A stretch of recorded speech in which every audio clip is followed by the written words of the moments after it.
I know that Levi got hurt and moved over there. Dominic, has anybody else moved over there? And of the guys who have, how they look? No, just those two guys. And Dom's doing a good job getting caught up. The advantage he had was he'd been in the system, so he understands signals and understands where the ball's supposed to go in the passing game and where he needs to be distribution-wise, and he's done a nice job. Now, what's it like having Blake and Hudson in your room? You know, guys have done this a few times before, and what's their leadership been like for the group? Yes, sir. It's tremendous, and you always want to have a player-led team, a player-led group, and those guys have played a lot of football here. They have a very good understanding of the offense and what we're trying to accomplish that way, and it's a huge advantage to us, and it's a huge advantage to the young guys. And those are the guys we keep telling these young players to watch. Those guys, watch the upperclassmen. They set the standard, and it's their job to also protect and keep the standard.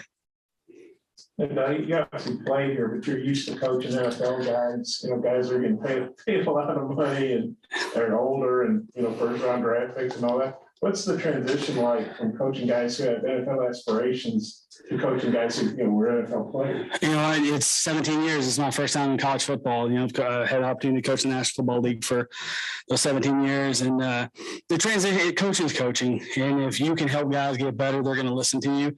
They are definitely everyone's goal. I should say most of their goals is to play at the next level. And it definitely helps that you can tell guys, hey, this is what it looks like at the next level. And, so I think the buy-in is extremely high, and we have great kids, and that which makes it easier. The character of this team and the tight end room is very high.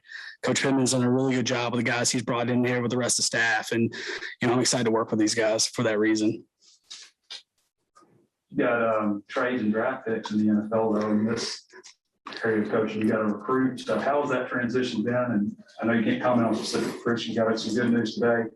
What's your philosophy on that? How do you think the Arkansas can help you? Yeah, I think NFL experience helps a lot.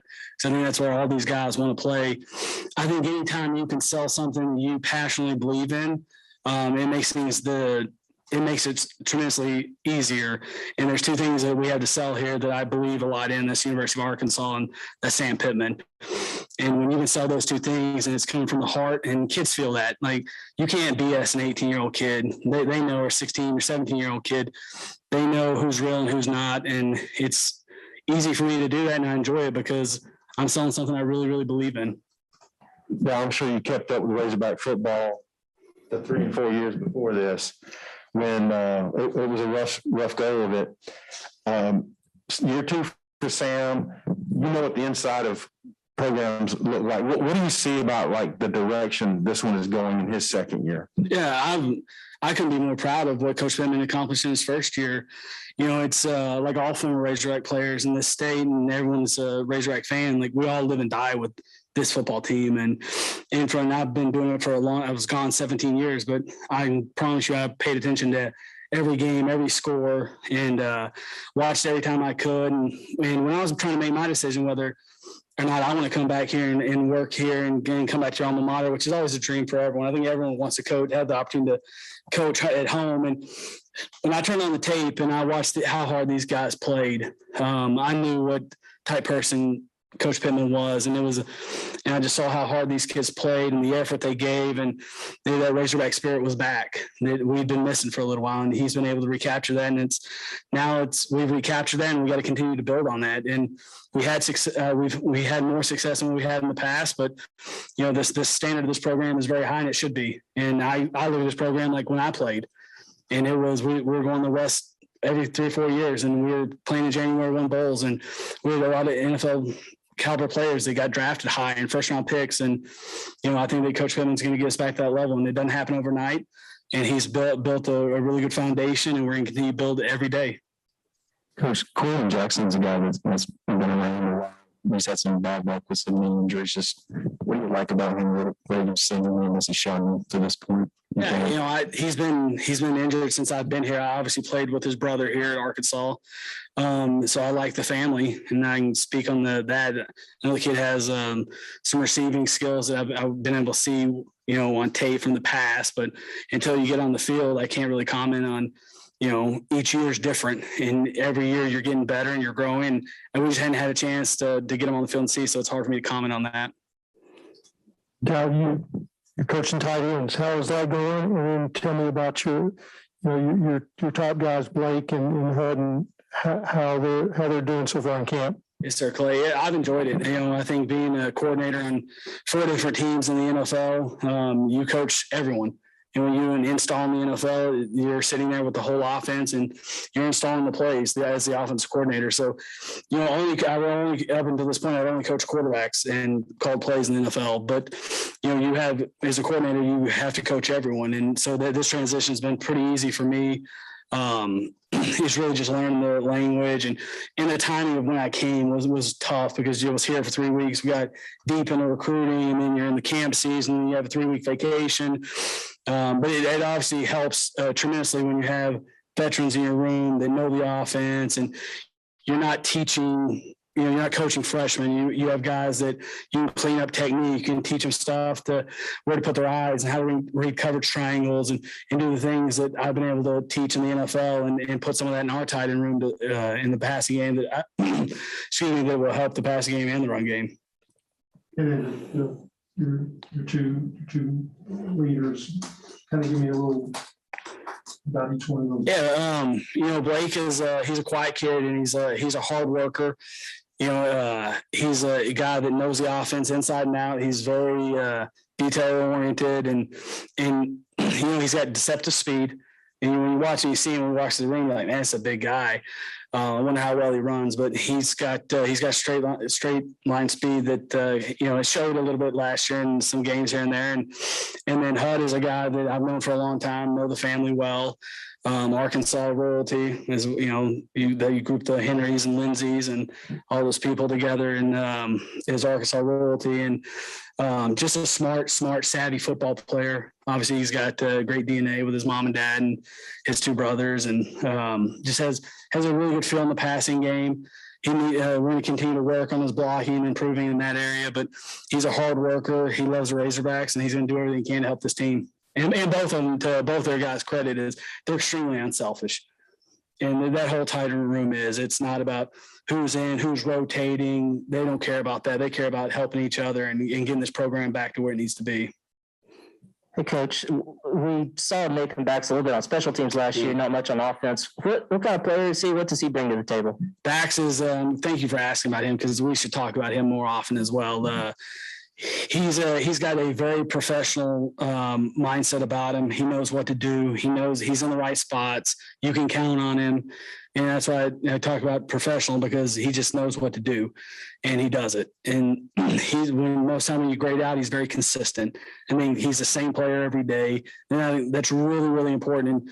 And you guys understand this, but a lot of people don't. Like the tight ends are expected to run routes like receivers. They're supposed to pass protect like left tackles. And, so that there's a lot that goes into that position. And if you don't have consistency, it's hard to deal with, it's hard to improve. And I think he's a guy that's gotten better. I'd probably say it's not fair to judge, but I'd say he's the most improved player in that room to this point in camp. And he's done a tremendous job working, studying. Another guy who's extremely unselfish, doesn't care if he's running with the 2s, the 3s, the 1s, just looking for an opportunity to get better and positively affect this football team. Well, that was actually my question, Andrew Stowe, but no, can you go a little bit more into Dominic Johnson? Maybe I know you talked about him a little bit earlier, but just what is he picking up on fast? And maybe where does he need to really kind of maybe speed up the learning if possible? Yeah, it's not really, it's a good question, Otis. It's not really speeding up the learning. It's kind of the alignments because you go from running back. He's a smart, competitive kid. And you go from playing running back, now you're playing tight end. So he knows the offense. He knows the signals, which is a big part of college football and is being able to think on your feet, read the signal, get lined up. But now you're going from an offense that is there's a lot of stress and pressure on the tight ends, probably more so than any other position outside of quarterback because there's a lot of aligned by assignments. So you have to know your alignment's cold. And a lot of times the formation calls are talking to the wideouts. So those guys are interesting ringtone. But so there's a lot mentally, there's a lot of mental gymnastics to be able to get lined up. And it's just those details. And that's what I talked to him about today. I went around the room and told each guy what they need to improve on. And Dom's was definitely just the details of the assignments because he knows what to do. And there's always 3 phases of, performing. And that's, you got to know what to do. You got to know how to do it. And you got to go do it under pressure. And right now he knows what to do and he's in the process of learning how to do it. Kind of a two-part. Did Johnson, did he come to you guys and say, hey, is there another position I could play where I'd have a chance to go on the field quicker? Or did you go to Sam and say, hey, I need another guy? Or how did that move? Where was the evolution of that? Bob, I don't want to talk about everything that happens behind the scenes, but it was definitely a move that everyone felt good about. And he's a guy that we've moved around, in camp, and he's played some different spots, some H-back type play, an H-back type role. He's played some running back for us. And, we're starting to get banged up a little bit. Levi went down, and that was very unfortunate because he's such a wonderful, great kid and represented this program very well. And so we're looking to build numbers, and we're looking for a guy that also could, add some depth and also help. And we weren't going to make a move if we thought, hey, like he doesn't have the ability to be successful, because he's good in the role he's in. And it was a chance to make the football team better. And from Coach Pittman to Dom to myself, all felt good about him making this transition. And then the scrimmage tomorrow, I guess, will be your first college scrimmage since your playing days. What are you looking for out of your guys? Just, what are you looking for out of the scrimmage in general? Yes, sir. I'm excited about it. And it's, it's a great opportunity, and it's exciting just for me to be back and be able to do all this stuff. And I'm extremely fortunate and blessed that I have this opportunity, but I'm excited for our guys. Because, like I told you guys, this is about knowing what to do, know how to do it, and you got to go do it under pressure. And tomorrow will be the first time they have to go do it under pressure when there's no scripts, and you got to go run plays. And the offensive coordinator and defensive coordinator are calling plays, and there's no studying before you go out and get your 4 plays. You got to go know it. And now the urgency increases and the intensity increases. So it's going to be a great evaluation tool for us as a staff, and I'm really excited to see how our guys perform. I hope they, go out and do their jobs and execute and enjoy doing it.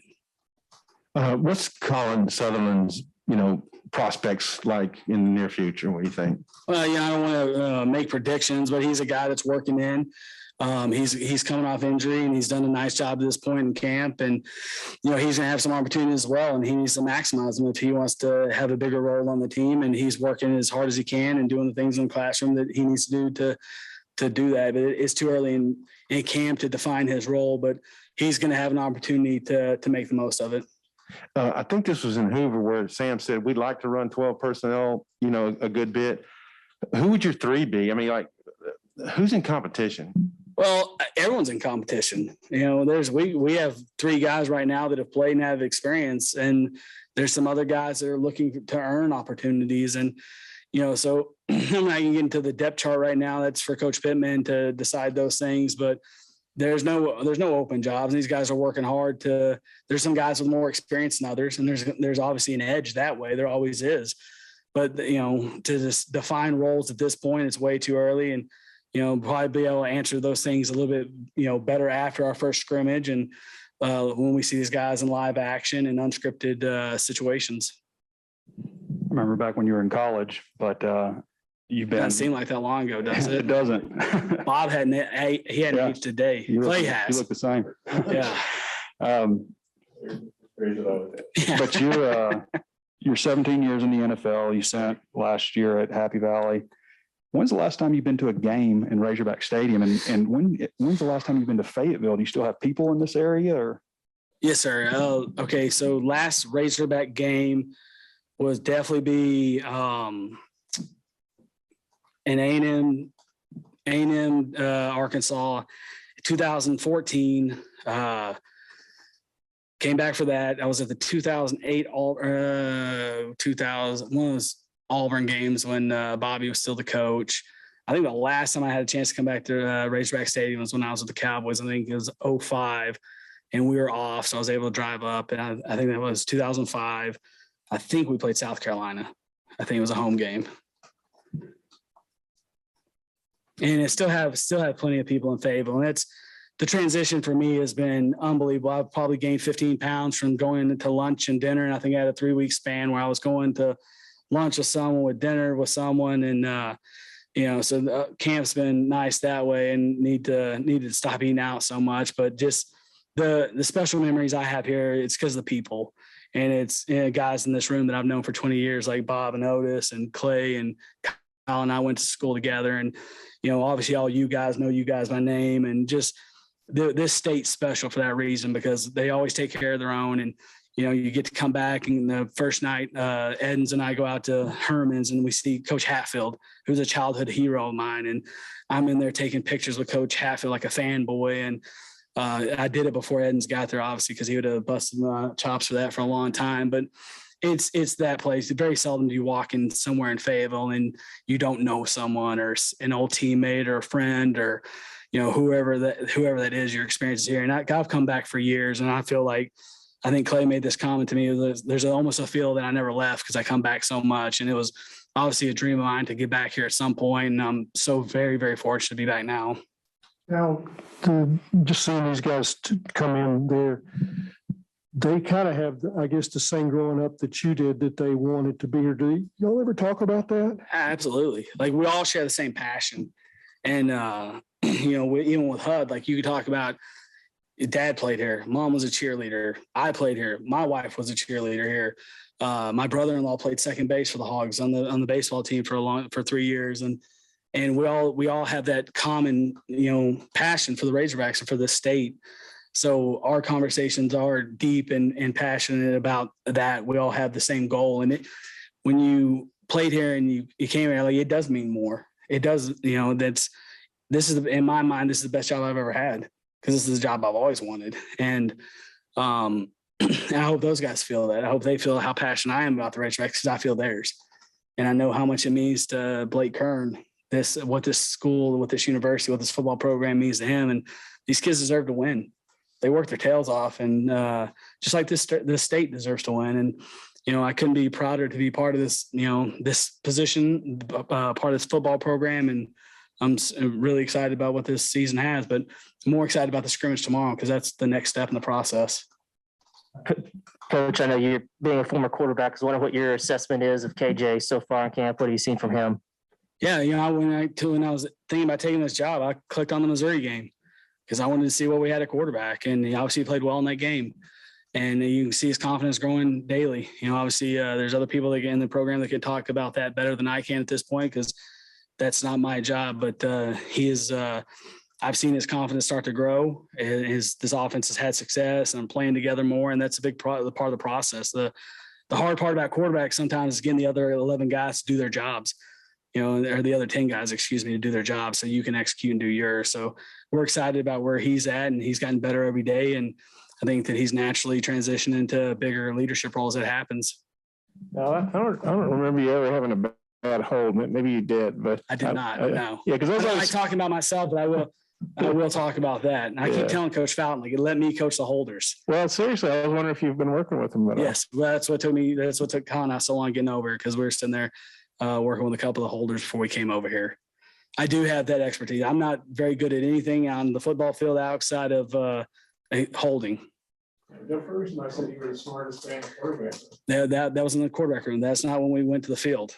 That's where it stopped. As soon as I caught the ball, the ball was snapped. That's where my talent ended. The start of the season is just around the corner, and if you're into sports betting, Bet Online is where you should go to win some money today.